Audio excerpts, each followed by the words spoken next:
प्रदीप जी भी हमारे साथ जुड़ चुके हैं। प्रदीप जी, अगर आपका कोई भी डाउट है, कोई भी क्वेरी है, जब जो अभी तक हमने जितना भी डिस्कशन किया है, तो प्लीज़ आप शेयर कर दीजिए।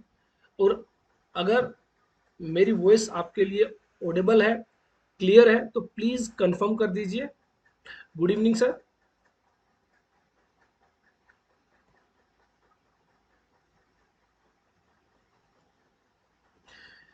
लाइव सेशंस की यही प्रॉब्लम है, लाइव सेशंस में कम से कम लोग जो है कनेक्ट होते हैं, कम से कम लोग ज्वाइन करते हैं।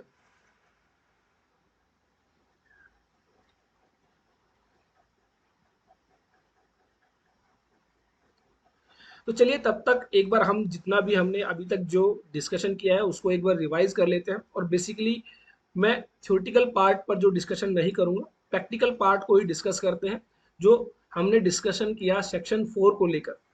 सेक्शन 4 बेसिकली चार्जिंग सेक्शन है। चार्जिंग सेक्शन जो है हमें बताता है कि किस पर्टिकुलर पॉइंट ऑफ टाइम पर वह पर्टिकुलर लॉ जो है आप पर एप्लीकेबल हो जाता है। तो चार्जिंग सेक्शन सेक्शन 4 हमें बताता है कि कोई भी व्यक्ति जो प्रीवियस ईयर में इनकम अर्न करता है, कौन सी income, total income, total income जो वो अर्न करेगा उस पर वो टैक्स पे करेगा। कब टैक्स पे करेगा? Next year. और उस नेक्स्ट ईयर को टेक्निकली कहा गया असेसमेंट ईयर। असेसमेंट ईयर में वो टैक्स पे करेगा। तो इसका मतलब जो हम इनकम टैक्स की कंप्यूटेशन बनाते हैं, हम जो इनकम टैक्स की रिटर्न्स फाइल करते हैं, वो in relation to assessment year file करते हैं, in relation to assessment year. For example अगर मैं करंट सिनेरियो की बात करूं, तो अभी हम जो लोग रिटर्न फाइल करेंगे वो होगी असेसमेंट ईयर 21-22। हमें ये कैसे पता चलेगा सर असेसमेंट ईयर 21-22 की रिटर्न फाइल कर रहे हैं? तो इसका सिंपल सा लॉजिक है कि अभी हम जो करंट ईयर में इनकम अर्न कर रहे हैं उस पर हम नेक्स्ट ईयर में टैक्स पे करेंगे। और करंट ईयर में हम जो टैक्स पे करेंगे वो प्रीवियस ईयर का टैक्स पे करेंगे। और प्रीवियस ईयर हमारा है 2021, दैट मीन्स फाइनेंशियल ईयर 2021। और जिसका टैक्स हम पे करेंगे नेक्स्ट ईयर, और नेक्स्ट ईयर हो जाता है असेसमेंट ईयर 2021-22। तो अभी हम जो रिटर्न फाइल करेंगे वो रिटर्न फाइल करेंगे असेसमेंट ईयर 21-22 के रिगार्डिंग। तो सेक्शन 4 हम डिस्कस कर रहे थे। लास्ट टाइम तक हमने जो है काफी सारी टर्म्स को अच्छे से समझा। हमने mainly assessment year previous year को समझा, हमने टोटल इनकम को समझा, फिर हमने समझा कि जो टैक्स रेट्स जो एप्लीकेबल होंगी वो टैक्स रेट्स एप्लीकेबल होंगी अकॉर्डिंग टू फाइनेंस एक्ट, क्योंकि वहां पर लिखा गया है कि जो central acts, sir word video quality is not clear. तो कुणाल जी प्लीज चेक कीजिए कहीं आपके पार्ट पर इंटरनेट इश्यूज हो, क्योंकि बाकी किसी स्टूडेंट की ऐसा सच कोई कंप्लेंट अभी तक तो नहीं आई है। तो मेक श्योर कभी आपका कोई इंटरनेट कनेक्शन वीक हो जिस वजह से आपकी वीडियो क्वालिटी लो हो। इसीलिए हम बेसिकली जो लाइव सेशंस है वो ज़्यादा प्रेफर नहीं कर पा रहे हैं, क्योंकि लाइव सेशंस में किसी भी स्टूडेंट के साथ या फिर बेसिकली हमारे साथ भी कोई टेक्निकल प्रॉब्लम आती है तो वो जो सेशंस है उसका एंजॉयमेंट हम नहीं ले पाते हैं। तो चलिए, तो हमने देखा कि फाइनेंस एक्ट में जो टैक्स रेट्स दी गई होंगी उसके अकॉर्डिंग जो है टैक्स, इनकम टैक्स चार्ज किया जाएगा। जी हाँ, वीडियो आपको रिकॉर्डिंग जो है इसकी मिलेगी। तो अब बात आई थी कि एक टर्म हमारी रह गई थी लास्ट सेशन में, पर्सन की इनकम टैक्स जो है वहां पर लिखा गया कि इनकम टैक्स किसे पे करना है? बाय ए पर्सन, एक व्यक्ति के द्वारा इनकम टैक्स पे किया जाना है। अब व्यक्ति कौन? व्यक्ति कोई इंडिविजुअल, व्यक्ति कोई कंपनी, व्यक्ति कोई एसोसिएशन।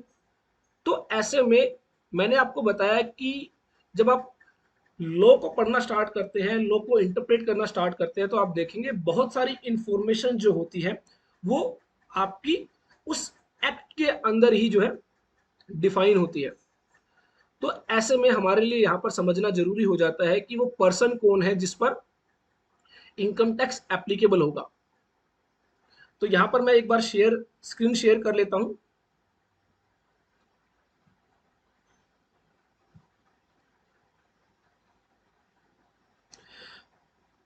तो प्लीज कंफर्म आपको जो स्क्रीन है वो दिखाई दे रही है।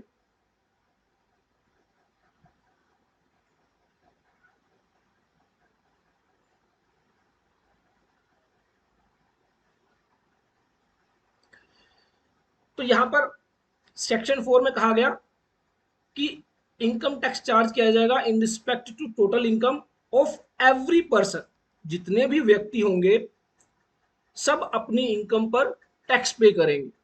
तो अब वो कौन कौन से व्यक्ति हैं जिन पर इनकम टैक्स एप्लीकेबल होता है, तो हम देखेंगे कि गवर्नमेंट ने कोई भी ऐसा व्यक्ति नहीं छोड़ा है जिस पर इनकम टैक्स एप्लीकेबल ना होता हो। सभी को कवर किया गया है, इवन छोटे बच्चे को भी कवर किया गया है, बड़े बुजुर्गों को भी कवर किया गया है, सभी को कवर किया गया है। तो ऐसे में यहाँ पर सेक्शन 2 के अंदर हमने देखा था कि काफी सारी डेफिनेशंस आपकी दी जाती है। तो जो पर्सन की डेफिनेशन है वो भी सेक्शन 2 में दी गई है। तो यहाँ पर हम पर्सन में किस किस को कवर किया गया है एक बार उस डेफिनेशन को यहां पर रीड कर लेते हैं। सेक्शन 2 क्लोज 31 जिसमें बताया गया कि पर्सन मींस व्हाट। तो यहां पर अगर आप देखेंगे कि डेफिनेशन स्टार्ट की गई है पर्सन इंक्लूड्स। मैं आपको दो वर्ड्स बताता हूं जिनकी बहुत ही ज्यादा इंपॉर्टेंस है, किसी भी टेक्स्ट लॉ को अगर आप स्टडी करेंगे इंटरप्रेट करेंगे। अगर यहाँ पर इंक्लूड्स है तो उसका क्या मतलब होगा, और अगर यहाँ पर मीन्स वर्ड यूज किया गया है तो उसका क्या मतलब होगा। आप देखेंगे बहुत सारी जो डेफिनेशन है, जैसे कि मैं आपको डेफिनेशन दिखाता हूं सेक्शन 2 क्लोज 7 जिसमें एक डेफिनेशन दी गई है एसएससी की, जिसको हम समझेंगे एसएससी कौन होता है। लेकिन मैं यहाँ पर जो आपको दिखाना चाहता हूँ वो देखिए, यहाँ पर लिखा है एसएससी मीन्स। और जबकि जब आप देखेंगे जो पर्सन की डेफिनेशन स्टार्ट होती है वो स्टार्ट होती है पर्सन इंक्लूड्स। इन दोनों ही बातों में बहुत डिफरेंस है। जब इंक्लूड्स वर्ड यूज किया जाता है तो it means it's illustrative. That means कि यहाँ पर जो लिस्ट दी गई है कि पर्सन में कौन कौन इंक्लूड होगा, पर्सन में एक इंडिविजुअल इंक्लूड होगा, हिंदू अनडिवाइडेड फैमिली इंक्लूड होगी, कंपनी इंक्लूड होगी, फर्म पार्टनरशिप फर्म इंक्लूड होगी। तो ये जो लिस्ट दी गई ये इलिस्ट्रेटिव लिस्ट है। इंक्लूड्स मींस इलिस्ट्रेटिव लिस्ट मींस ये सिर्फ एग्जांपल्स है। तो इसका मतलब क्या और भी कोई ऐसा जो इस लिस्ट में नहीं है वो भी पर्सन की डेफिनेशन में कवर होगा? द आंसर इज यस, हो सकता है, क्योंकि यहां पर वर्ड यूज किया गया इंक्लूड्स कि पर्सन इंक्लूड्स। पर्सन में कौन कौन आएगा? पर्सन में एक इंडिविजुअल आएगा, individual means natural person, Ram Shyam Mohan Sohan Manoj, जो ये ह्यूमन बींग्स हैं वो सब इंडिविजुअल्स में इंक्लूड होंगे। मेल फीमेल माइनर मेजर, तो चाहे वो छोटा बच्चा है चाहे वो मेजर बड़ा है, मेल है फीमेल है, वो सब क्या है? इंडिविजुअल है। Individual means natural person. तो इसका मतलब जो नेचुरल पर्सन है उस पर इनकम टैक्स लॉ एप्लीकेबल होगा अकॉर्डिंग टू सेक्शन 4। अगर कोई नेचुरल पर्सन कोई भी इनकम अर्न करेगा प्रीवियस ईयर के अंदर वो टैक्स पे करेगा असेसमेंट ईयर के अंदर। उसके बाद हिंदू अनडिवाइडेड फैमिली, हम देखेंगे एक कॉन्सेप्ट है इनकम टैक्स के अंदर हिंदू अनडिवाइडेड फैमिली। तो बेसिकली अगर जैसा कि आपको वर्ड से पता चल रहा है फैमिली, तो जो फैमिली है उसको एक अलग पर्सन माना गया है इनकम टैक्स के अंदर। थर्ड है company. Company means private limited company, public limited company, listed company. तो जितनी भी आपकी कंपनीज जो कंपनीज एक्ट 2013 के तहत इनकॉर्पोरेट होती है वो आपकी कंपनी के अंडर इंक्लूड की जाएंगी। कोई फॉरेन कंपनी जो इंडियन कंपनी नहीं है वो भी कंपनी के अंदर इंक्लूड होगी। हम देखेंगे कि इन सभी को जो है इंक्लूड कैसे किया गया है। कंपनी की डेफिनेशन जब हम रीड करेंगे तो वहां पर आपको दिखाई देगा कि कंपनी के अंदर सभी तरह की कंपनी इंक्लूड की गई है, चाहे वो इंडियन कंपनी है, चाहे वो फॉरेन कंपनी है, चाहे वो पब्लिक कंपनी है, चाहे वो प्राइवेट लिमिटेड कंपनी है, चाहे वो पब्लिक लिमिटेड कंपनी है। उसके बाद partnership firm. A firm, firm means partnership firm, यहां पर फर्म का मतलब है पार्टनरशिप फर्म। पार्टनरशिप फर्म को भी पर्सन की डेफिनेशन में इंक्लूड किया गया। इट मींस पार्टनरशिप फर्म अगर कुछ भी इनकम अर्न करेगी ड्यूरिंग द प्रीवियस ईयर तो उस पर इनकम टैक्स चार्ज किया जाएगा। एक कॉन्सेप्ट होता है लिमिटेड लायबिलिटी पार्टनरशिप फर्म। तो यहां पर firm means normal partnership firm and as well as limited liability partnership firm. तो जो आपकी लिमिटेड लायबिलिटी पार्टनरशिप फर्म होगी वो भी पर्सन की डेफिनेशन में इंक्लूड होगी। अगेन वही बात आती है कि सर यहाँ नहीं लिखा है कि लिमिटेड लायबिलिटी पार्टनरशिप फर्म जो है फर्म मानी जाएगी। तो हम देखेंगे जब फर्म की डेफिनेशन को रीड करेंगे तो वहां पर लिखा गया है firm includes limited liability partnership firm. उसके बाद एक फर्म और कंपनी में क्या डिफरेंस होता है?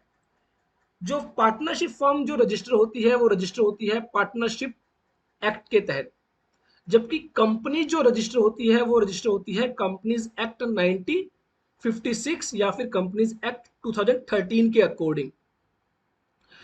अब एक बात आई कि दो या दो से बंदों ने मिलकर, दो या दो से ज्यादा व्यक्तियों ने मिलकर एक ग्रुप बनाया और उन्होंने ना तो उसको as a partnership firm register किया और ना ही उन्होंने उसको एज ए कंपनी रजिस्टर कराया।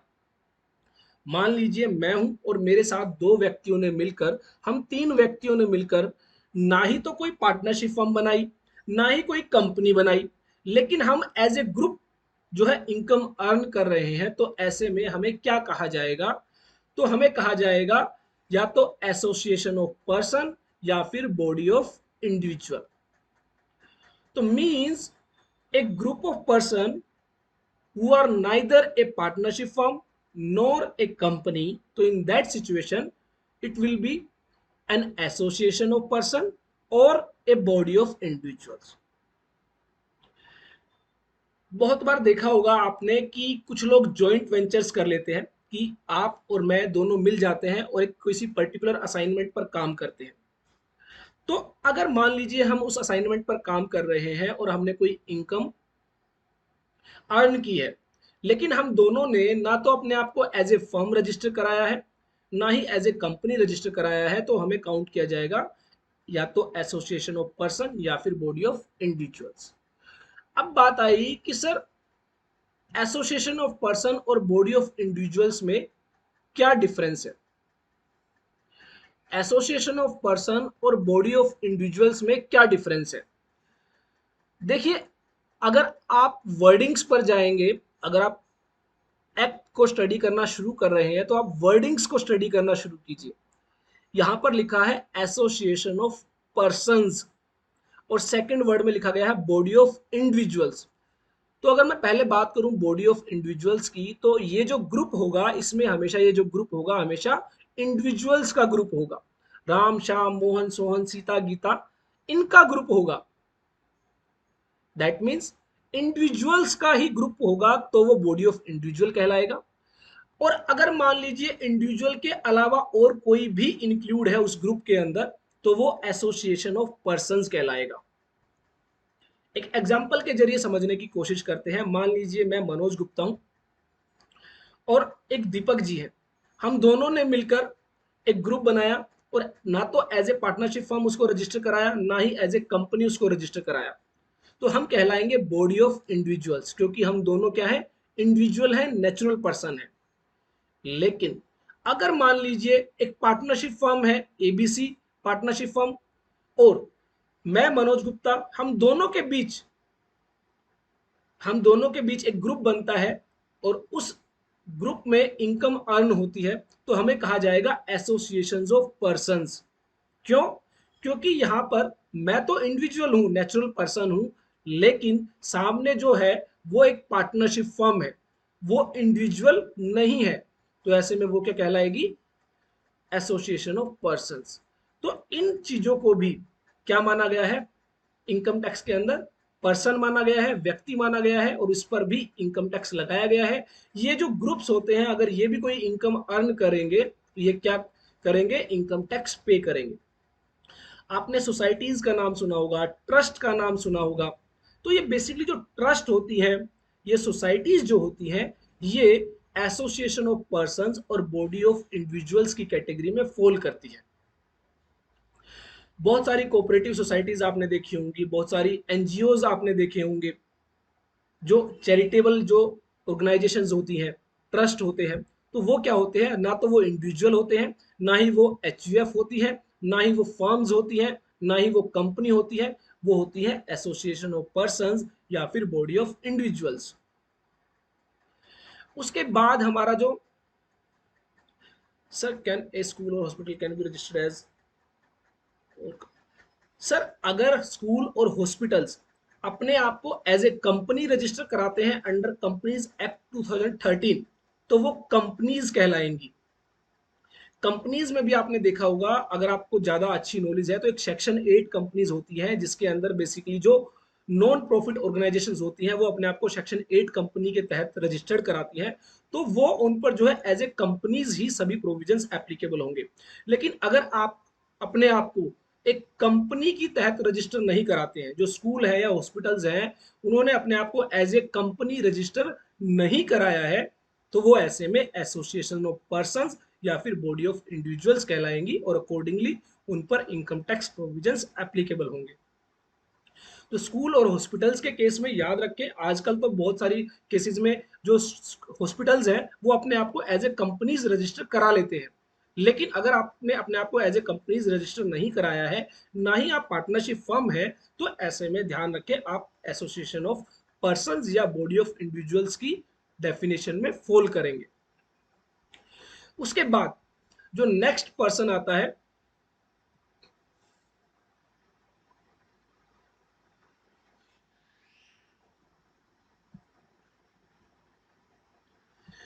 नेक्स्ट पर्सन आता है आर्टिफिशियल जुडिशियल पर्सन।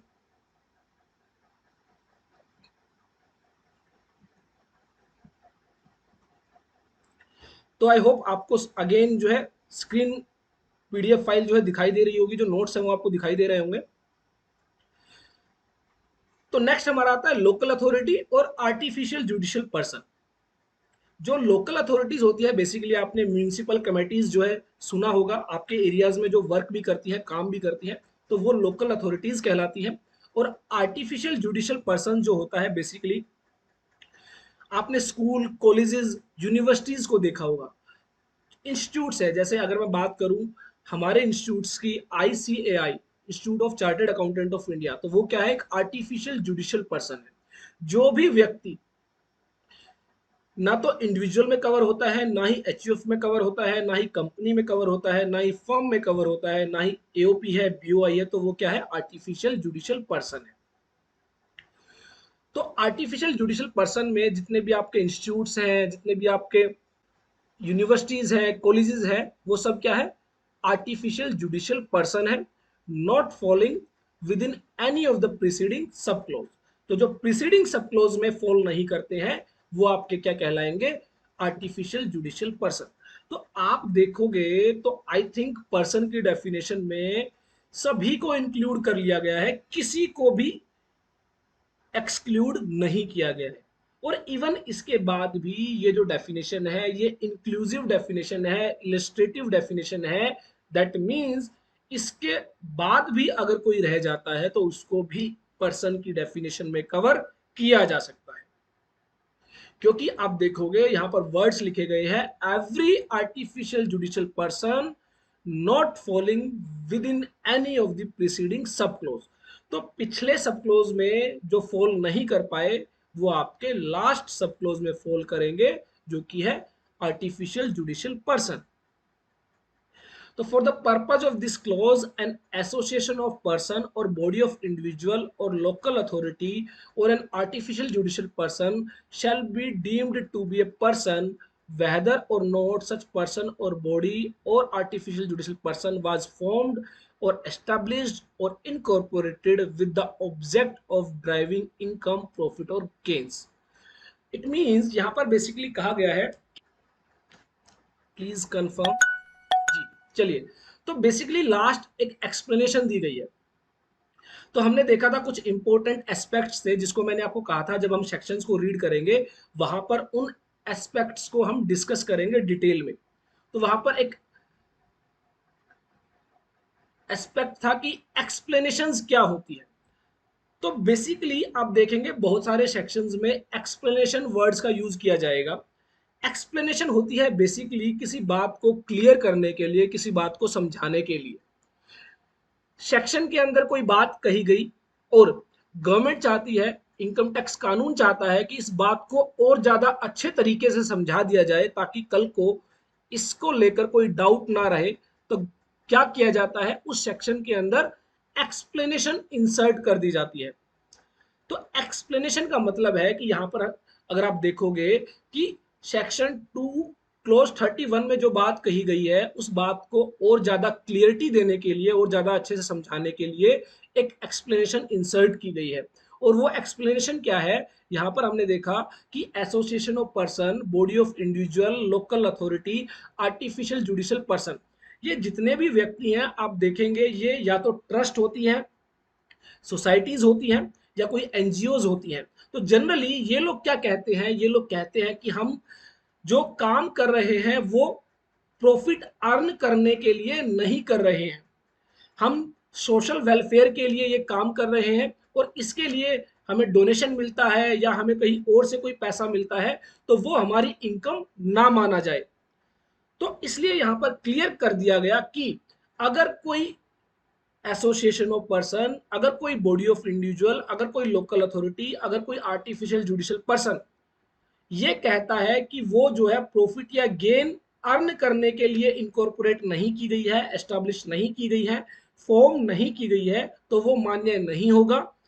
चाहे वो प्रॉफिट और गेन अर्न करने के लिए बनाई गई हो या फिर प्रॉफिट और गेन्स अर्न करने के लिए ना बनाई गई हो, इससे कोई फर्क नहीं पड़ता। वो क्या मानी जाएंगी, अंडर इनकम टैक्स पर्सन की डेफिनेशन में कवर होंगी, पर्सन मानी जाएंगी, व्यक्ति मानी जाएंगी और उन पर सेक्शन 4 एप्लीकेबल होगा।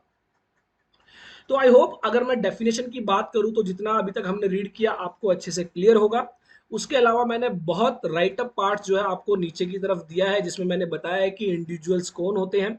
Individual means natural person, human beings, कोई भी हो सकता है, male females, minor major, even जो पर्सन ऑफ अनसाउंड माइंड होता है, जो मेंटली डिस्टर्ब है, उसको भी पर्सन की डेफिनेशन में इंक्लूड किया गया है क्योंकि वो भी एक इंडिविजुअल है। तो ऐसे में कोई भी नेचुरल पर्सन वो क्या होगा, इंडिविजुअल कहलाएगा। उसके बाद बात आई थी हिंदू अनडिवाइडेड फैमिली की, एचयूएफ की।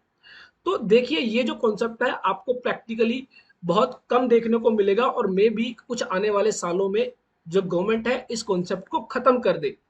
रीजन बीइंग ये जो एक कॉन्सेप्ट है हिंदू अनडिवाइडेड फैमिली का, सर आपको जो नोट्स है वो ऑलरेडी प्रोवाइड किए जा चुके हैं। ये जो आपको नोट्स दिए गए हैं उन्हीं में से मैं आपके साथ डिस्कस कर रहा हूं, अदरवाइज आप ग्रुप से भी इसको डाउनलोड कर सकते हैं, मैं दोबारा फिर से शेयर कर दूंगा। तो हम बात कर रहे थे एचयूएफ की। तो एचयूएफ जनरली अगर मैं देखूं प्रैक्टिकली आपको बहुत कम देखने को मिलेगा, ये प्रैक्टिकल कॉन्सेप्ट नहीं है, ये थ्योरेटिकल कॉन्सेप्ट ज्यादा है। इनकम टैक्स के अंदर जो फैमिली होती है, फैमिली मींस हस्बैंड, वाइफ और उनके बच्चे, उनको एक अलग व्यक्ति माना गया है और उसको नाम दिया गया है हिंदू अनडिवाइडेड फैमिली का। दैट मीन्स मान लीजिए मैं हूं, मैं एक इंडिविजुअल हूं और मेरी एक फैमिली है जिसमें मैं, मेरी वाइफ और जो मेरा बेटा है, माय सन, तो हम तीनों को मिलाकर एक फैमिली बनती है। तो इनकम टैक्स के अंदर मुझे एज ए इंडिविजुअल ट्रीट किया जाता है और हमारी जो फैमिली है उसको as a family, Hindu undivided family treat किया जाता है। Under the income tax act a Hindu undivided family is treated as a separate entity for the purpose of assessment। और सबसे बड़ी दिक्कत की बात यह है कि इनकम टैक्स के अंदर एचयूएफ का कॉन्सेप्ट तो है लेकिन एचयूएफ के कॉन्सेप्ट को कहीं भी डिफाइन नहीं किया गया। जब आप सेक्शन 2 को रीड करेंगे तो पूरे सेक्शन 2 में हिंदू अनडिवाइडेड फैमिली को अलग से कहीं डिफाइन नहीं किया गया है। सेक्शन 2 क्लोज 31 में ये तो बता दिया गया कि एचयूएफ को हम क्या मानेंगे, एक पर्सन मानेंगे, एक व्यक्ति मानेंगे और उन पर सेक्शन 4 एप्लीकेबल होगा।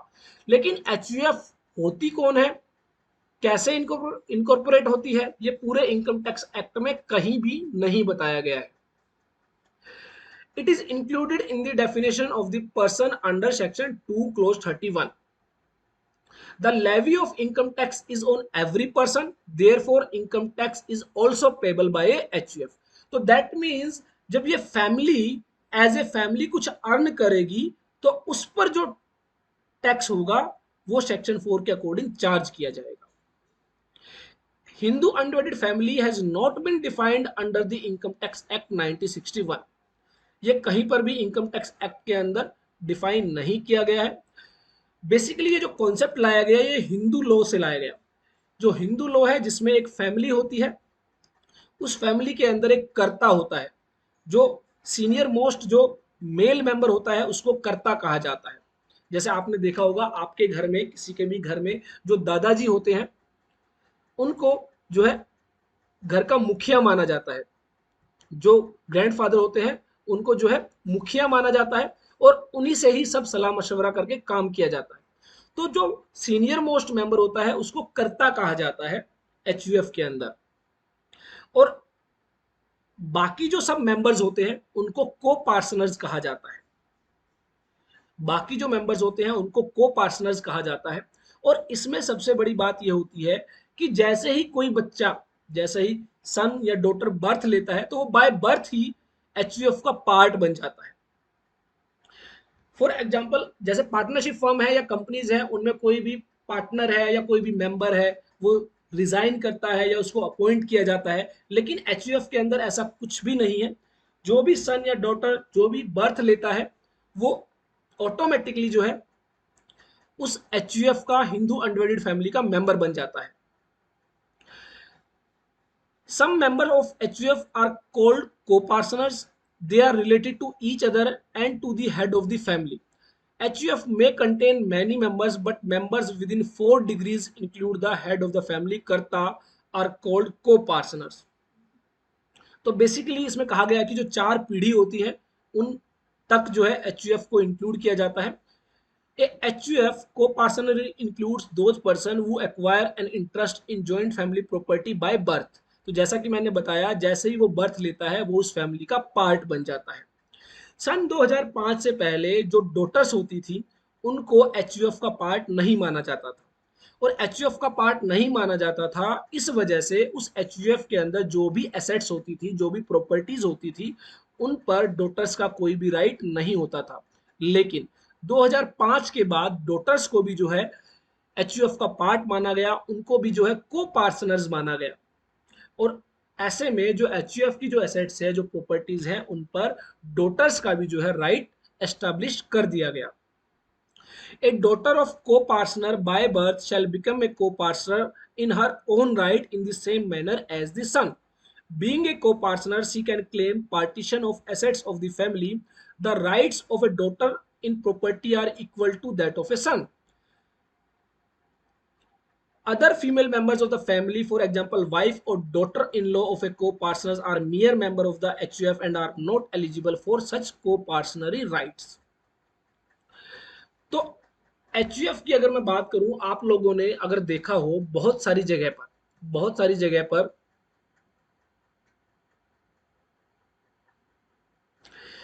आपने बहुत सारी जगह पर देखा हो तो जो शॉप्स होती हैं, जो शॉप्स होती हैं उन पर लिखा होता है Ram and sons, Ram and sons, Shyam and sons.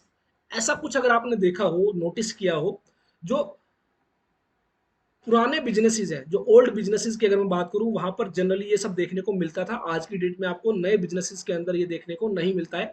Mostly जो ज्वेलर्स की जो शॉप्स होती थी वहां पर लिखा होता था जो है राधेश्याम ज्वेलर्स एंड सन्स करके, इस तरह जनरली ये वर्ड्स लिखे होते थे। तो बेसिकली वो जो शॉप्स थी वो हिंदू अनडिवाइडेड फैमिली एचयूएफ के द्वारा चलाई गई शॉप्स थी। वो एक फैमिली के द्वारा रन की जा रही थी जिसके अंदर जो मेंबर्स थे उन सब का राइट्स था। Sir, how to know this family is HUF? तो एचयूएफ बेसिकली क्या होता है, इनकम टैक्स के अंदर एचयूएफ अपने आप नहीं बनती। मान लीजिए मैं हूं, मेरी फैमिली है जिसमें मैं, मेरी वाइफ और मेरा सन, हम 3 हैं। तो मुझे क्या करना होगा, पहले एचयूएफ के नाम से एक पैन कार्ड बनवाना होगा। परमानेंट अकाउंट नंबर आप सभी को पता है। तो सबसे पहले मुझे क्या करना होगा, एचयूएफ के नाम से एक पैन कार्ड बनवाना होगा। तब इनकम टैक्स को पता चलता है कि ये एक फैमिली है। जब income tax permanent account number बना के मुझे देगा तो इनकम टैक्स को पता चलेगा कि ये जो है एज ए फैमिली रजिस्टर हुआ है अंडर इनकम टैक्स।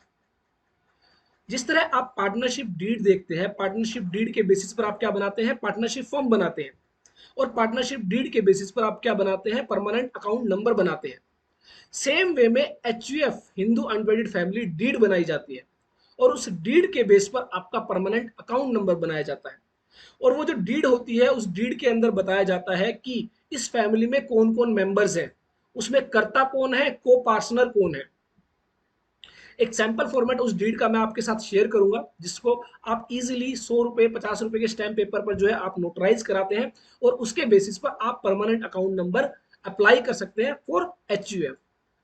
अब बात आई कि जब आप देखेंगे, मैं आपको एक और बात बताता हूं आइडेंटिफिकेशन करने की, कि जब आप देखेंगे कि जनरली जो एचयूएफ जो फॉर्म करते हैं तो उनका पैन कार्ड पैन नंबर आप देखोगे तो उस पर लिखा होता है, जैसे मैं अपनी बात करूं तो मेरी एचयूएफ का नाम है Manoj Gupta and sons HUF.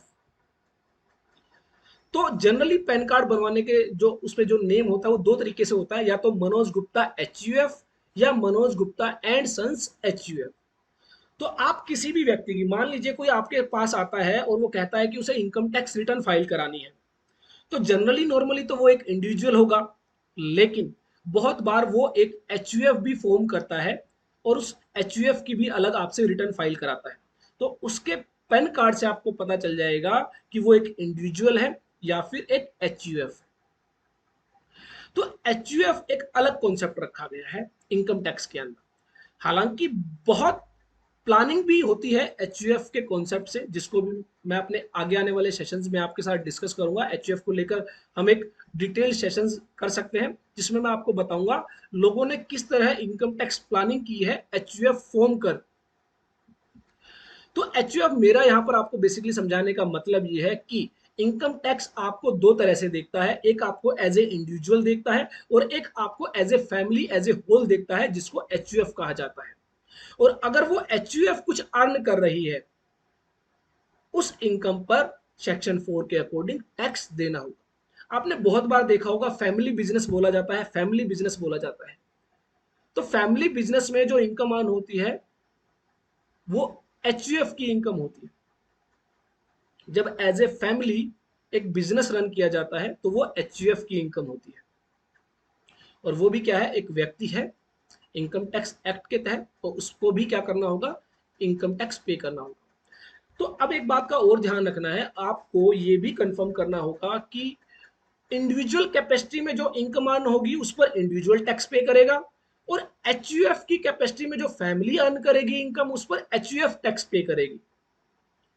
ऐसा ना हो कि आप दोनों की इनकम को क्लब कर टैक्स पे करेंगे, नहीं, इनकम टैक्स के अंदर दोनों अलग अलग व्यक्ति हैं तो दोनों अलग अलग अपना टैक्स पे करेंगे।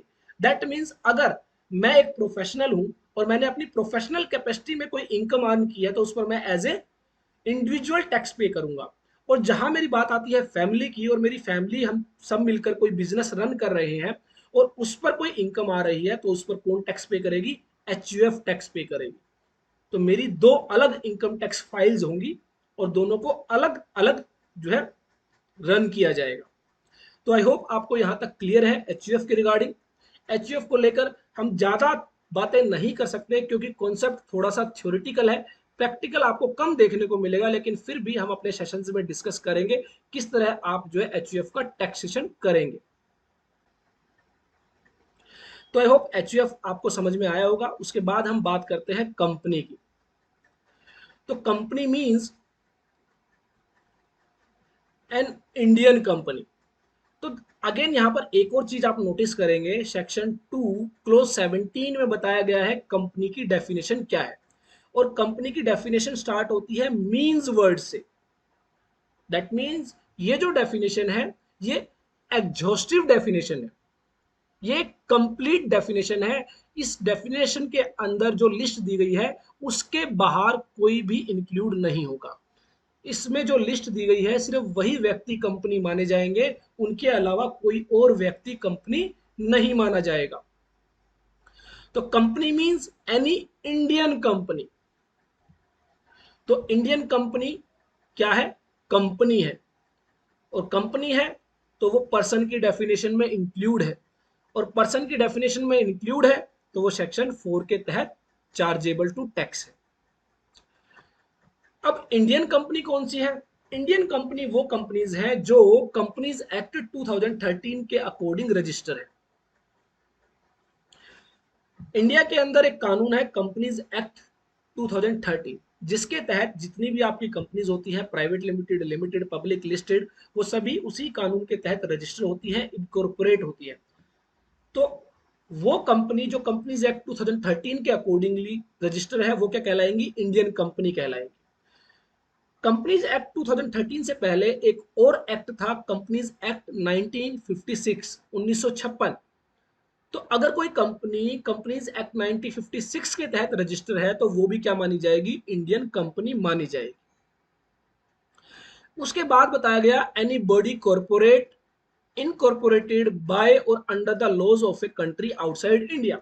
तो मैंने आपको बताया था कि कंपनी के अंदर फॉरेन कंपनी को भी इंक्लूड किया गया है। तो यहां पर आप देखें, any body corporate incorporated by or under the laws of a country outside India.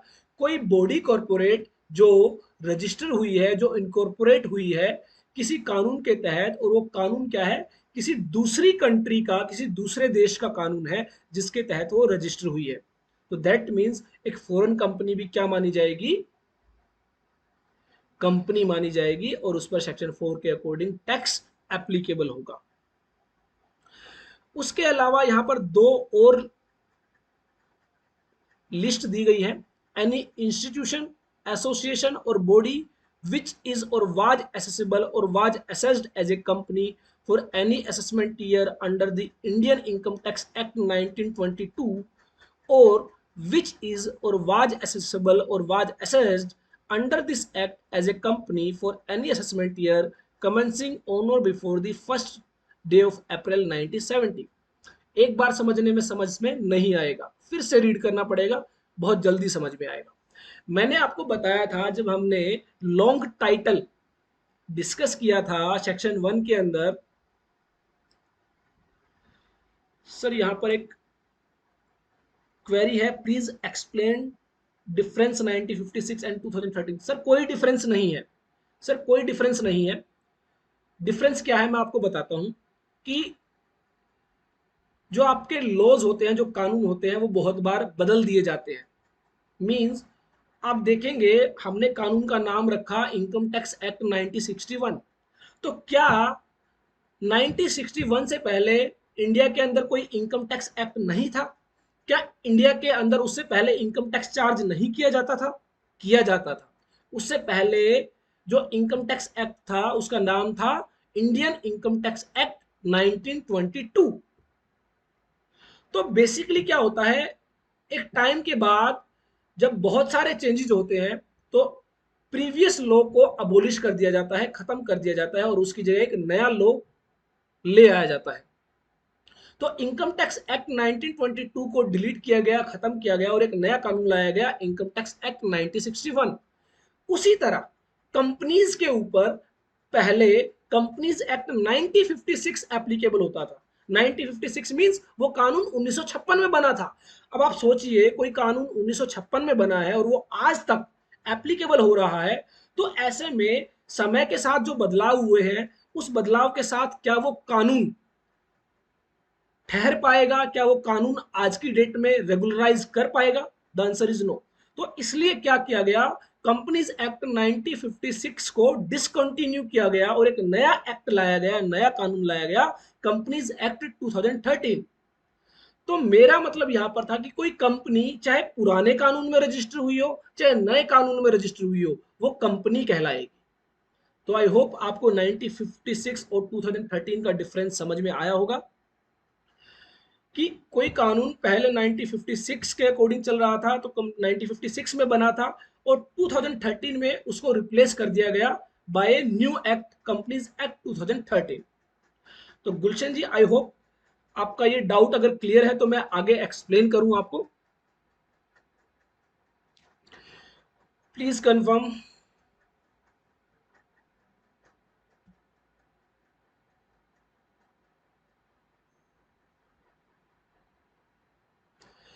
Sir rules में कोई डिफरेंस है? रूल्स में बहुत डिफरेंस है। 1956 में ओल्ड रूल्स थे जिनके अकॉर्डिंगली कंपनी को रेगुलराइज करना मुश्किल हो रहा था। आपने देखा होगा कि 2013 से पहले बहुत सारे स्कैम हुए थे, बहुत सारे कंपनीज के अंदर स्कैम्स हुए थे, फ्रॉड हुए थे, और उन स्कैम और फ्रॉड्स को देखते हुए ये कहा गया कि जो कंपनीज एक्ट 1956 है वो उन कंपनीज को कंट्रोल करने में, रेगुलराइज करने में सक्षम नहीं है। इसके लिए एक नया कानून लाया जाए जिसमें और जो है कठिन प्रावधान हो और डिफिकल्ट प्रोविजंस हो और ज्यादा पेनल्टीज हो। आप देखोगे नए कंपनीज एक्ट के अंदर पुराने कंपनीज एक्ट के मुकाबले काफी ज्यादा पेनल्टीज है। तो वो सब किया जाता है बेसिकली रेगुलराइज करने के लिए कि जिस लॉबी के लिए वो कानून है, एक्ट है, उसको कंट्रोल में रखा जा सके। तो सर यहाँ पर हम बेसिकली कंपनीज एक्ट को ज्यादा डिस्कस नहीं कर रहे हैं। आपको सिर्फ इतना समझना है कि कोई कंपनी अगर पुराने एक्ट के अंदर रजिस्टर हुई है वो भी कंपनी मानी जाएगी, और नए एक्ट के अंदर रजिस्टर हुई है वो भी कंपनी मानी जाएगी। उसके बाद हम थर्ड पॉइंट डिस्कस कर रहे थे कि कोई थर्ड पॉइंट में हम डिस्कस कर रहे थे कि बेसिकली पहले जो इनकम टैक्स एक्ट था वो था Indian income tax act 1922, Indian income tax act 1922। तो उस एक्ट में क्या था कि जो एसोसिएशन ऑफ पर्संस है, बॉडी ऑफ इंडिविजुअल्स हैं या इंस्टीट्यूट्स हैं, उनको एज ए कंपनी मानकर, उनकी असेसमेंट कर दी जाती थी। तो ऐसे में कहा गया कि अगर कोई ऐसा इंस्टीट्यूट, ऐसी एसोसिएशन या फिर ऐसा बॉडी जो इनकम टैक्स एक्ट 1922 के तहत कंपनी मान ली गई थी, उसको भी हम क्या मानेंगे? कंपनी मानेंगे। ये जो थर्ड पॉइंट है ये प्योरली थ्योरेटिकल है। आज के सिनेरियो में ऐसी कोई भी एसोसिएशन, ऐसी कोई भी इंस्टीट्यूट, ऐसी कोई भी बॉडी आपको देखने को नहीं मिलेगी जो इनकम टैक्स एक्ट 1922 के तहत कंपनी मानी गई हो। तो इसलिए इस पर ज्यादा आपको टाइम वेस्ट करने की जरूरत नहीं है, लेकिन फिर भी आपकी नॉलेज के लिए मैं आपको बता देता हूं कि इनकम टैक्स एक्ट 1922 के अंदर कुछ एसोसिएशन ऑफ पर्संस, कुछ बॉडी ऑफ इंडिविजुअल्स, कुछ इंस्टीट्यूट्स को कंपनी मान लिया गया था, और कंपनी मानते हुए उनकी असेसमेंट कर दी गई थी। असेसमेंट क्या होता है ये हम बाद में डिस्कस करेंगे। असेसमेंट का मतलब है कि बेसिकली उनकी जो वेरिफिकेशन है रिटर्न्स वगैरह की, वो वेरिफिकेशन कर दी गई थी कंपनी मानते हुए, तो उनको भी क्या माना जाएगा? कंपनी माना जाएगा सेक्शन 2 क्लोज 17 के तहत, और ऐसे में उन पर भी सेक्शन 4 एप्लीकेबल होगा। उसके अलावा any institute, association, body whether incorporated or not and whether Indian or non Indian which is declared by general or special order of the board to be a company. तो कोई institute, association, body, चाहे वो Indian है या फिर non Indian है, जिसने अपने आप को जनरल ऑर्डर या स्पेशल ऑर्डर से एक कंपनी डिक्लेयर कर दिया है, तो ऐसे में वो भी एज ए कंपनी ट्रीट किया जाएगा।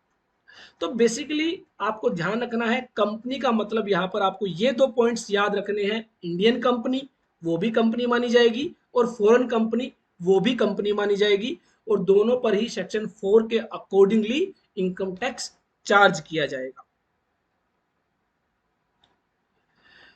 उसके बाद यहां पर जब आप डेफिनेशन रीड करते हैं तो यहां पर एक वर्ड आपको दिखाई दे रहा है, provided that. Provided that, that means यहां पर जो सेक्शन में मेन बात कही गई है उसके कॉन्ट्राडिक्टरी कोई बात कही है। प्रोवाइजो बेसिकली जो होता है, जो प्रोवाइडेड दैट होता है, उसको प्रोवाइजो कहा जाता है। प्रोवाइडेड दैट का मतलब होता है कि किसी बात को लेकर कोई अलग बात कहनी है, उसको एक्सक्लूड करना है, तो यहां पर प्रोवाइडेड दैट का वर्ड यूज किया जाता है। Provided that such institution, association, body shall be deemed to a company only for such assessment year or assessment years as may be specified in the declaration। तो यहां पर हमने जो third point में discuss किया था कि इंडियन इनकम टैक्स एक्ट 1922 के अंदर अगर किसी इंस्टीट्यूट को, किसी एसोसिएशन ऑफ पर्संस को, अगर बॉडी ऑफ इंडिविजुअल्स को अगर कंपनी मानते हुए असेसमेंट की गई है तो उसको कंपनी माना जाएगा। और यहाँ पर प्रोवाइडेड दैट में ये कहा गया है कि सिर्फ उस साल के लिए ही उसको कंपनी माना जाएगा जिस साल में इनकम टैक्स एक्ट 1922 के तहत उसकी असेसमेंट की गई है और 1 अप्रैल 1971 से पहले। यहां पर एक कमेंट है, मुकेश जी जानना चाह रहे हैं difference between rules and sections. Sir rules and sections हम अगर बात करें, मैंने आपको बताया था कि जो एक्ट होता है, जो कानून होते हैं, जो एक्ट होता है, जो कानून होते हैं, वो हमें बताते हैं व्हाट टू डू। एक्ट हमें बताता है हमें क्या करना है।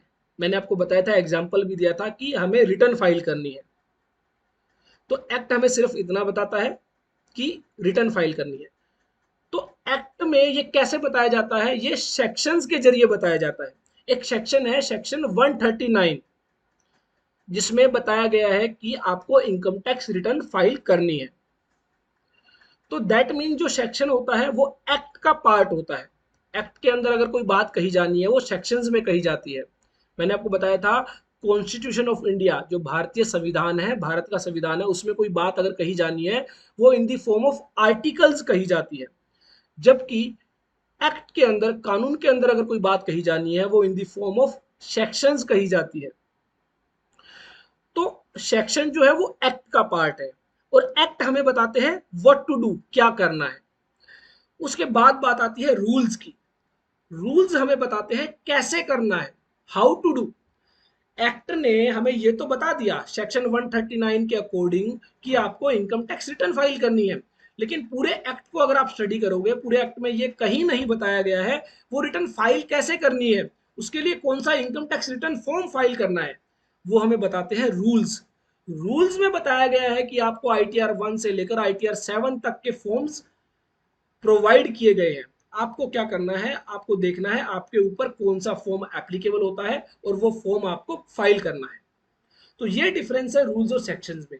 सेक्शन जो है वो एक्ट का पार्ट है और एक्ट हमें बताते हैं व्हाट टू डू और रूल्स हमें बताते हैं हाउ टू डू।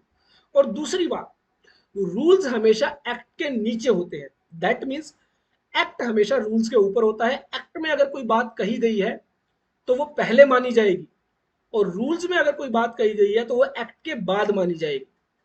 ऐसा कभी नहीं होगा कि एक्ट के ऊपर रूल्स आ जाए। दैट मीन्स मान लीजिए एक्ट में लिखा गया है कि जिस व्यक्ति की इनकम 2,50,000 रुपए से ज्यादा है उस व्यक्ति को इनकम टैक्स रिटर्न फाइल करनी है। तो रूल्स में ऐसा नहीं लिखा जा सकता कि ITR 1 फॉर्म जिन भी लोगों की 1,00,000 रुपए से ज्यादा की इनकम है उनको फाइल करना मैंडेटरी है। आप देखोगे एक्ट के अंदर अगर 2,50,000 रुपए की लिमिट दे दी गई तो रूल्स के अंदर उस लिमिट को कम नहीं किया जा सकता। अगर किसी वजह से लिमिट को कम कर दिया गया है रूल्स के अंदर तो वो रूल्स क्या माने जाएंगे, इनवैलिड माने जाएंगे। कोई भी रूल जो एक्ट के कॉन्ट्राडिक्ट हो, एक्ट के अगेंस्ट हो, वो रूल्स हमेशा इनवैलिड होंगे। ये बात आपको हमेशा ध्यान रखनी है कि एक्ट हमेशा प्रिवेल करेगा रूल्स को, नोटिफिकेशंस को, सर्कुलर्स को। फिर रूल्स जो है वो बनाए गए हैं एक्ट को सबॉर्डिनेट करने के लिए, उसकी हेल्प करने के लिए। तो ये डिफरेंस है रूल्स और सेक्शंस में। सेक्शन जो है वो एक्ट का पार्ट है। तो आई होप आपको ये क्लियर होगा।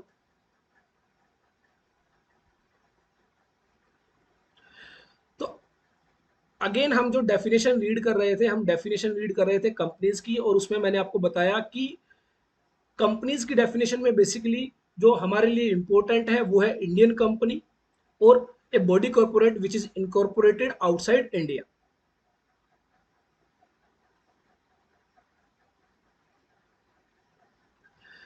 उसके बाद अब बात आएगी इंडियन कंपनी कौन सी है। तो इंडियन कंपनी को भी डिफाइन किया गया है सेक्शन 2 क्लोज 26 के तहत। सेक्शन 2 क्लोज 26 के तहत, जिसमें बताया गया Indian company means A company formed and registered under any law relating to companies formerly in the force in any part of the India। तो एक कंपनी जो फॉर्म की गई है, रजिस्टर की गई है किसी लॉ के तहत जो कि कंपनी फॉर्मेशन के लिए बनाया गया है। तो ये ऑलरेडी मैं आपके साथ डिस्कस कर चुका हूं, कंपनीज एक्ट 1956 और कंपनीज एक्ट 2013। उसके अलावा किसी स्पेशल एक्ट के तहत, बहुत सारे स्पेशल एक्ट हैं जो कि गवर्नमेंट के द्वारा बनाए जाते हैं, सेंट्रल गवर्नमेंट के द्वारा, स्टेट गवर्नमेंट के द्वारा। तो अगर कोई कॉरपोरेट उन स्पेशल एक्ट के तहत इनकॉर्पोरेट की गई है तो वो भी क्या मानी जाएगी, इंडियन कंपनी मानी जाएगी। जैसे आपका लाइफ इंश्योरेंस कंपनी है, आरबीआई है, जितने भी ये कॉरपोरेट्स हैं जो स्पेशल एक्ट के तहत बनाए गए हैं, ये भी क्या माने जाएंगे, इंडियन कंपनी माने जाएंगे। Any institution, association, body which is declared by the board to a company under clause 17। तो ये ऑलरेडी हमने 17 में देखा था कि कोई इंस्टीट्यूट या association of persons, body of individual जिसने अपने आप को एज ए कंपनी डिक्लेयर कर दिया है, तो उनको भी क्या माना जाएगा, कंपनी माना जाएगा। In the case of the state of Jammu and Kashmir, a company formed and registered under any law for the time being in force in that state। तो बेसिकली ये भी मैंने आपके साथ डिस्कस किया था कि पहले क्या था, जम्मू एंड कश्मीर को एक स्पेशल स्टेट का दर्जा दिया जाता था आर्टिकल 370 के जरिए। तो वहां पर कोई भी नॉर्मल कानून एप्लीकेबल नहीं होता था, तो वहां का अपना एक अलग कानून था कंपनीज इनकॉर्पोरेट करने के लिए। तो कोई ऐसी कंपनी जो जम्मू एंड कश्मीर स्टेट के अंदर इनकॉर्पोरेट हुई थी उस लॉ के तहत, तो वो भी क्या मानी जाएगी, इंडियन कंपनी मानी जाएगी। इसके अलावा in the case any of the union territories of Dadar and Nagar Haveli, Goa, Daman and Diu and Puducherry, एक company formed and registered under any law for the time being in force in that union territory. तो union territories में भी अपना अलग कानून था company formation का। उन कानून के तहत अगर कोई कंपनी फॉर्म की गई है तो वो भी क्या मानी जाएगी, इंडियन कंपनी मानी जाएगी। उसके बाद डोमेस्टिक कंपनी अभी हम स्किप करेंगे। डोमेस्टिक कंपनी को हम जो है इनकम फ्रॉम बिजनेस और प्रोफेशन और अपने स्पेशल टैक्सेशन पार्ट को जब डिस्कस करेंगे तो वहां पर मैं आपको बताऊंगा डोमेस्टिक कंपनी क्या है। फॉरेन कंपनी, तो foreign company means which is not a domestic company. तो फॉरेन कंपनी ऑलरेडी मैं आपको बता चुका हूं कि कंपनीज की डेफिनेशन में इसको इंक्लूड किया गया है, और ऐसे में फॉरेन कंपनी भी सेक्शन 4 के तहत क्या होगा, इनकम टैक्स एक्ट जो है उस पर चार्ज किया जाएगा according to the rates of finance act. उसके बाद बात आई फर्म्स की। फर्म्स को डिफाइन किया गया है सेक्शन 2 क्लोज 23 के तहत। तो मैंने आपको बताया था कि फर्म्स की अलग से डेफिनेशन दी गई है, और यहां पर आप देखेंगे यहां पर लिखा गया है firm means Indian partnership act 1932 के तहत जो रजिस्टर है उसको क्या माना जाएगा, firm. And it shall include a limited liability partnership as defined in the limited liability partnership act 2008। तो मैंने आपको बताया था फर्म के अंदर एलएलपी को भी इंक्लूड किया जाता है, और ये हमें बताता है सेक्शन 2 क्लोज 23। फर्म आप देखोगे यहां पर बनाया गया है इंडियन पार्टनरशिप एक्ट 1932। तो एक कानून अलग से बनाया गया है। जैसे मैंने आपको बताया था कंपनीज बनाने के लिए कानून था कंपनीज एक्ट 1956 या फिर कंपनीज एक्ट 2013। तो पार्टनरशिप को भी फॉर्म करने के लिए, रजिस्टर करने के लिए पार्टनरशिप एक्ट 1932 बनाया गया। उसके बाद एक नया कॉन्सेप्ट लाया गया, लिमिटेड लायबिलिटी पार्टनरशिप। उसके लिए भी एक नया कानून बनाया गया, लिमिटेड लायबिलिटी पार्टनरशिप एक्ट 2008। तो इन दोनों ही कानून के तहत जो फर्म रजिस्टर्ड है उसको क्या माना जाएगा, फर्म माना जाएगा। उसके बाद पार्टनर्स की डेफिनेशन को अभी हम कवर नहीं कर रहे हैं। जब हम पार्टनरशिप, फर्म और पार्टनर्स का टैक्सेशन करेंगे वहां पर मैं आपको डिटेल में बताऊंगा पार्टनर्स के बारे में। एसोसिएशन ऑफ पर्सन और बॉडी ऑफ इंडिविजुअल, मैं आपको ऑलरेडी बता चुका हूं डिफरेंस दोनों में क्या है। बॉडी ऑफ इंडिविजुअल्स के अंदर मियरली इंडिविजुअल्स को ही बॉडी ऑफ इंडिविजुअल्स कहा जाता है, और एसोसिएशन ऑफ पर्संस में इंडिविजुअल्स के अलावा फर्म भी इंक्लूड हो सकती है, कंपनी भी इंक्लूड हो सकती है। तो when person combines together for promotion of joint enterprises they are accessible as an AOP when they do not in law constitute a partnership। जब वे कोई पार्टनरशिप नहीं बनाते हैं और ना ही कोई कंपनी बनाते हैं तो वो क्या बनाते हैं, एसोसिएशन ऑफ पर्सन या फिर body of individuals. In order to constitute an association of persons must join for a common purpose or action and their object must be to produce income। तो दोनों जो है इकट्ठा होते हैं क्या करने के लिए, पैसा कमाने के लिए, इनकम अर्न करने के लिए। For example mister Yash A B and company. Mister Yash है वो एक इंडिविजुअल है, AB एंड कंपनी है, एक पार्टनरशिप फर्म है, और एक एक्स प्राइवेट लिमिटेड है जो कि क्या है, कंपनी है। ये तीनों मिलकर क्या करते हैं, एक कंस्ट्रक्शन एक्टिविटी करते हैं, एक कंस्ट्रक्शन का काम करते हैं। और इन तीनों ने मिलकर ना ही तो कोई पार्टनरशिप फर्म बनाई है, ना ही कोई कंपनी बनाई है, तो ये ऐसे में क्या कहलाएगी, एसोसिएशन ऑफ पर्सन। क्यों? क्योंकि इसके अंदर एक इंडिविजुअल है, एक फर्म है, एक कंपनी है। उसके बाद बात आई बॉडी ऑफ इंडिविजुअल्स की। Body of individual refers to a group of individuals who carry on some activity with or without the object of producing income। तो एक से ज्यादा इंडिविजुअल्स मिलकर जब एक ग्रुप बनाते हैं और अपने आप को ना तो पार्टनरशिप की तरह रजिस्टर करते हैं, ना ही कंपनीज की तरह रजिस्टर करते हैं, तो वो क्या कहलाएंगे, बॉडी ऑफ इंडिविजुअल्स। तो जनरली आपने देखा होगा क्लब्स होते हैं, ट्रस्ट होती है, उसके अलावा आपने बहुत सारी एसोसिएशन देखी होंगी, जैसे मान लीजिए एक ट्रेड यूनियन होती है, जो आपकी मार्केट है जहां पर आप बिजनेस करते हैं, वहां पर बहुत सारे व्यक्ति मिलकर उस बिजनेस, उस मार्केट के रिगार्डिंग एक एसोसिएशन बना लेते हैं। तो वो सभी क्या है, बॉडी ऑफ इंडिविजुअल्स। तो ये अगर कोई इनकम अर्न करेंगे तो वो भी क्या होगा, सेक्शन 4 के तहत चार्जेबल होगी, टैक्सेबल होगी। उसके अलावा लोकल अथॉरिटी और आर्टिफिशियल जुडिशियल पर्सन, मैंने आपको बताया। लोकल अथॉरिटी क्या होती है, म्यूनिसिपल कमेटी। जो आपका म्यूनिसिपल कमेटी होती है आपके एरिया में, वो क्या है, लोकल अथॉरिटी है। इसके अलावा डिस्ट्रिक्ट बोर्ड होते हैं। तो ये सब क्या है, लोकल अथॉरिटी है। हालांकि काफी सारे लोगों को लगता है कि लोकल अथॉरिटी तो सिर्फ सोशल वेलफेयर करती है, वो कोई भी इनकम अर्न नहीं करती है। बहुत सारे केसेस में इनकम भी अर्न करती है, तो ऐसे में लोकल अथॉरिटी भी क्या है, इनकम टैक्स एक्ट के तहत चार्जेबल है। आर्टिफिशियल जुडिशियल पर्सन मैंने आपको बताया, यूनिवर्सिटीज है, कॉलेजेस है, बार काउंसिल है, ICI institute of chartered accountant of India है, ICSI institute of company secretary of India है। तो ये सब क्या है, आर्टिफिशियल जुडिशियल पर्सन। तो एक सिंपल सी डेफिनेशन जो आपको सेक्शन 2 क्लोज 31 में दी गई थी, आपने देखा होगा, जब आप उसको इंटरप्रेट करते हैं, जब आप उसको स्टडी करते हैं, तो वो कितनी बड़ी बन जाती है। सिर्फ 4 लाइन की यह डेफिनेशन है, person includes individual, HUF, company, firm, AOP, BOI, local authority और आर्टिफिशियल जुडिशियल पर्सन। लेकिन जब आप इनको इंटरप्रेट करते हैं, जब आप इनको स्टडी करते हैं, तो आप देखते हैं कि यही डेफिनेशंस आपके लिए बहुत बड़ी हो जाती है।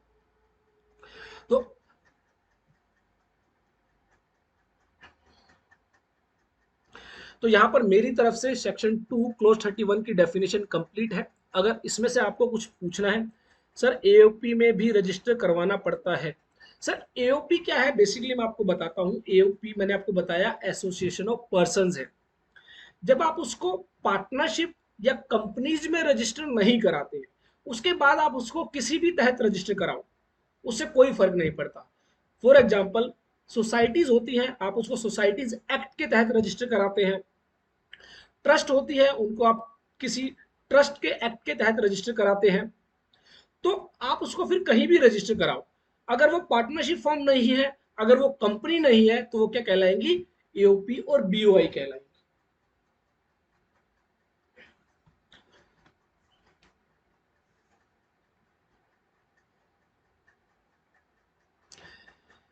तो प्लीज अपने डाउट जो है पर्संस की डेफिनेशन के regarding. Sir what are the benefits of HUF. Sir HUF के बेनिफिट्स क्या हैं, ये हम नेक्स्ट सेशन में, मतलब आगे आने वाले सेशन में डिस्कस करेंगे। सिंपली मैं आपको 2 या 4 मिनट में जो है नहीं समझा सकता, इसके लिए मुझे पूरा 1 घंटा लग सकता है। तो प्लीज अभी हम बेनिफिट्स ऑफ एचयूएफ की बात नहीं करेंगे, हम सभी बातें करेंगे लेकिन सिस्टमेटिक वे में करेंगे, ताकि किसी भी तरह का कोई कंफ्यूजन यहाँ पर ना हो। क्योंकि अगर मैं आपको बीच में से बताऊंगा तो हो सकता है आप उसको अच्छे से कनेक्ट ना कर पाए। फिलहाल मेरा जो मेन मोटिव है, फोकस है, वो सेक्शन 4 को समझाने के लिए है कि सेक्शन 4 में बताया गया था कि जो व्यक्ति, जो पर्सन इनकम अर्न करेगा उसको टैक्स देना होगा। तो अब एक बात आई थी कि पर्सन कौन, क्या एक इंडिविजुअल, क्या एक कंपनी, क्या एक फर्म। तो मैंने आपको दिखाया सेक्शन 2 क्लोज 31 में सब कुछ इंक्लूड कर लिया गया है। अब बताइए कौन ऐसा व्यक्ति रह गया होगा जिस पर इनकम टैक्स नहीं लगता होगा।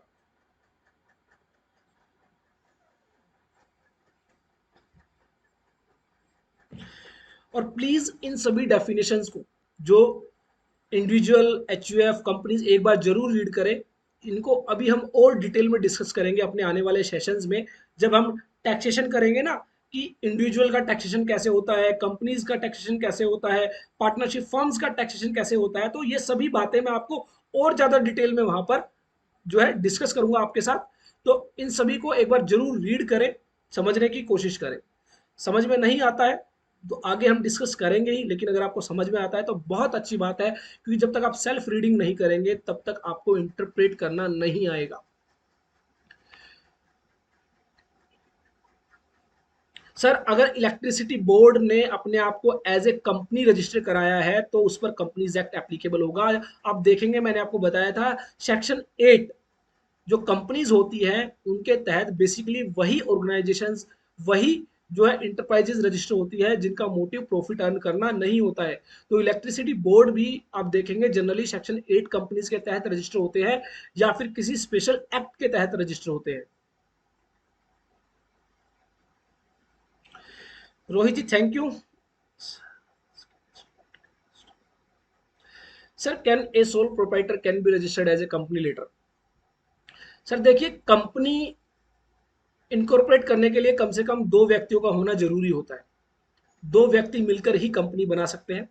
तो पहली बात तो एक सोल प्रोप्राइटरशिप कभी भी कंपनी में कन्वर्ट जब तक नहीं हो सकती जब तक कंपनी बनाने के लिए 2 व्यक्ति ना हो। दूसरी बात, एक नया कॉन्सेप्ट है 1 पर्सन कंपनी का, तो एक सोल प्रोप्राइटरशिप फर्म को आप 1 पर्सन कंपनी में कन्वर्ट कर सकते हैं। और उसको जो है जब आप कन्वर्ट करते हैं तो वहां पर कैपिटल गेन अराइज होता है, और उस केस में कुछ कंडीशंस भी दी गई है जो कि हम जब income under the head capital gain head को डिस्कस करेंगे तो वहां पर आपके साथ डिस्कस करेंगे। तो आप एक सोल प्रोप्राइटरशिप फर्म को कंपनी में रजिस्टर कर सकते हैं, लेकिन अगर आप ओपीसी 1 पर्सन कंपनी में करते हैं अच्छी बात है, लेकिन आप प्राइवेट लिमिटेड बनाना चाहते हैं तो उसमें एटलीस्ट 2 शेयर होल्डर्स और 2 डायरेक्टर्स का होना जरूरी है।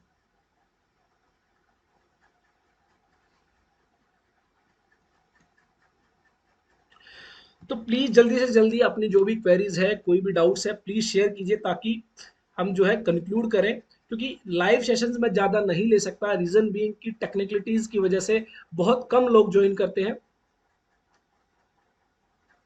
सर बिल्कुल करा सकते हैं आप। ट्रस्ट और बहुत सारी ट्रस्ट आपकी एओपी की तरह ही ट्रीट की जाती है, और एओपी का जो इनकम टैक्स रिटर्न फॉर्म्स होता है वही आप फाइल करते हैं। आप देखेंगे आईटीआर 7 आप फाइल करते हैं in case of trust, in case of societies, जो कि एओपी के लिए एप्लीकेबल होता है। सर एओपी रजिस्टर करा सकती है। सर क्या सोसाइटी ट्रस्ट को अंडर एओपी रजिस्टर करा सकती है? सर सोसाइटी और ट्रस्ट अपने आप में ही एओपी है, वो अपने आप में ही एसोसिएशन ऑफ पर्संस है, उनको एओपी में रजिस्टर कराने की जरूरत नहीं है। सोसाइटी जो होती है वो सोसाइटीज एक्ट के तहत रजिस्टर होती है, और इनकम टैक्स के अंदर उनको क्या माना गया है? एओपी माना गया है।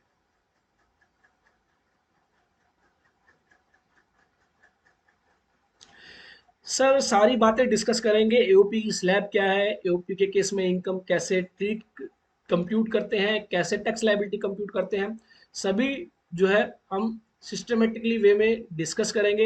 एओपी पर वही स्लैब एप्लीकेबल होती है जो इंडिविजुअल्स के केस में एप्लीकेबल होती है। सर पीडीएफ का आप प्रिंट निकाल सकते हैं, मैं ग्रुप में शेयर कर दूंगा, आप डाउनलोड करते हुए उनको जो है प्रिंट कर सकते हैं, कोई प्रॉब्लम नहीं है, किसी भी तरह की कोई परेशानी नहीं है। Thank you Mukesh ji. कोशिश यही है कि ज़्यादा से ज़्यादा एक्सप्लेनेशन आपको दी जाए ताकि ज़्यादा से ज़्यादा आपको अच्छे से समझ में आए। थोड़ा स्लो रहने का मतलब यही है कि थोड़ा स्लो अगर हम चलेंगे, लेकिन जैसे ही आपके बेस स्ट्रोंग होंगे तो आपको खुद को अच्छे से समझ में आएगा, कोई भी जो कन्फ्यूजन रहती है माइंड में वो नहीं रहेगी।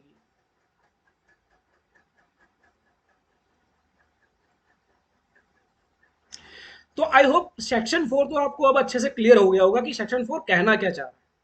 सेक्शन 4 कहना चाह रहा है कि प्रत्येक व्यक्ति जो इनकम अर्न कर रहा है, कौन सी इनकम? Total income. किस ईयर में? प्रीवियस ईयर में। प्रीवियस ईयर में जो अर्न करेगा उस पर टैक्स पे करेगा असेसमेंट ईयर में। और टैक्स रेट्स कौन से लगाए जाएंगे? फाइनेंस एक्ट के अकॉर्डिंग। तो ये बेसिकली सेक्शन 4 कहना चाह रहा है। तो आई होप अगर आपको सबको अच्छे से समझ में आया है तो हम अपने सेशन को यही कंक्लूड करें, क्योंकि ज़्यादा लेंथी सेक्शन सेशन रखने में ना तो आपको ज़्यादा अच्छे से समझ में आएगा, और मुझे भी थोड़ा सा अनकंफर्ट ये रहता है कि लाइव सेशन में बहुत कम लोग इंटरेक्ट करते हैं। Sir books of accounts maintain करने के लिए कोई लिमिट होती है क्या? सर जरूर होती है। जब हम सेक्शन 44 डबल ए को डिस्कस करेंगे income from business and profession head में, तो मैं आपको बताऊंगा कि वहां पर लिमिट्स दी गई है कि इस लिमिट से ऊपर अगर आपकी टर्नओवर है, अगर आपकी इनकम है, तो आपको बुक्स ऑफ अकाउंट्स मेंटेन करना कंपलसरी है, मैंडेटरी है। सर ऑफलाइन वीडियो 2 बार चलने के बाद रुक जाते हैं, ऐसा नहीं होना चाहिए। प्लीज या तो रिफ्रेश कीजिए, क्योंकि कई बार ऐसा होता है कि कुछ टेक्निकलिटीज की वजह से या फिर इंटरनेट इश्यूज की वजह से नहीं चल रहे हैं। तो ऐसा कुछ नहीं है, आप उनको अनलिमिटेड व्यूज दिए गए हैं, आपको कितनी बार भी आप उनको चला सकते हैं। तो प्लीज मेक श्योर, अगर आपको फिर भी प्रॉब्लम आ रही है तो स्क्रीनशॉट शेयर करें, टेक्निकल टीम के साथ उसको शेयर किया जाएगा, जो भी प्रॉब्लम होगी उसको रिजोल्व किया जाएगा।